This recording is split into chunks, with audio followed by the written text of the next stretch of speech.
let's get right to this alligator Alcatraz and the administration saying some of the $170 billion bump up in Trump's mega bill, that's going to go to creating more detention centers like this around the country. We've just heard horrible conditions are unlikely what's in place there. I mean, how do you react to that? I think there's two really important things that the American public should know right now. Number one is the bill that just got passed, this horrific tax cut for billionaires, also funds ICE at a level where it is now the largest law enforcement agency at the federal level, larger than the FBI and all other federal agencies that do law enforcement combined. And so the ability now for Donald Trump to supercharge ICE, create more of these facilities like this one, and others around the country is incredibly concerning and dangerous. Then you pair that with these new rules that Kristi Noem has put in place, where she's essentially saying that members of Congress cannot no longer show up unannounced, which, by the way, is the law. And instead, we have to give somehow these 7-day warnings or these, enough time for them to actually prepare for a visit, is absolutely outrageous. It's always been the case that members of Congress can do oversight by just showing up at a facility. I mean, that is our job. And now members are being turned away because we know that these facilities are in horrific condition. We're getting reports all across the country, not just there in Florida, but all across the country, that essentially people inside have no access to any sort of legal advice. In some cases, food and water. The conditions are terrible. And we know also that a lot of folks that are being sent to these places have no criminal record. 60% of the people being detained have never been convicted of anything. And so this now has become essentially Donald Trump's warped vision of his own personal police force and his own personal jails where he can throw whoever he wants in them, including people who don't agree with him. And it's incredibly dangerous for our country. Let's also take a look at your home turf back in Southern California, because you saw this week the clashes between protesters and officials. They turned pretty violent at 2 state-licensed cannabis farms where agents deployed tear gas against demonstrators. Those folks who arrived soon after about 100 farm workers were reportedly arrested. Look, there's no indication the court rulings will effectively stop ICE from conducting these aggressive raids in workplaces, in courthouses, in homes. Where is all this going? Look, I think what's clear, I think, is that Donald Trump wants to put and is committed and obsessed, him and Stephen Miller, with doing whatever they can to take people off the street they don't agree with, that doesn't look like them and their supporters, that they feel essentially are harming the country. We know these are immigrants. Most people here are law-abiding. And what this super charge of ICE actually does with all this new funding is it allows him to create this police force he's always wished he had. Look, we know that across the country, whether it's New York, Los Angeles, other big cities, police forces and police chiefs are saying, we're not going to do federal law enforcement. It's not our job. We want to focus on traffic tickets and on serious offenders and domestic violence.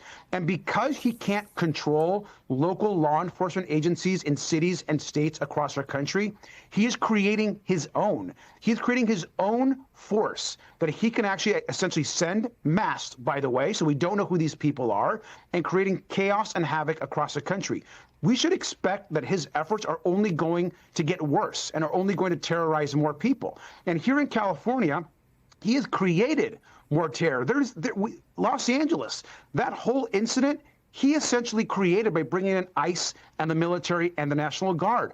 We know that most of these protests have been peaceful. And now he's raiding farms, raiding school campuses, going into small businesses, even places of worship. The American public, I hope, understands what he's doing. Listen, there's a San Bernardino Catholic bishop who said, immigrants don't come to church anymore because we're worried about this, that you're going to have ICE agents come and try to pull you out of the pews.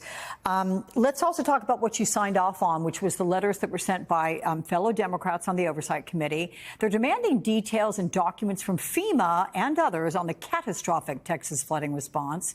NBC News confirmed reports that 2 days after the floods, FEMA laid off hundreds of contractors, didn't answer almost 2/3 of calls to its disaster assistance line. It's also been slow to activate search and rescue efforts. What information are you looking for? And being in the minority, are you going to get answers?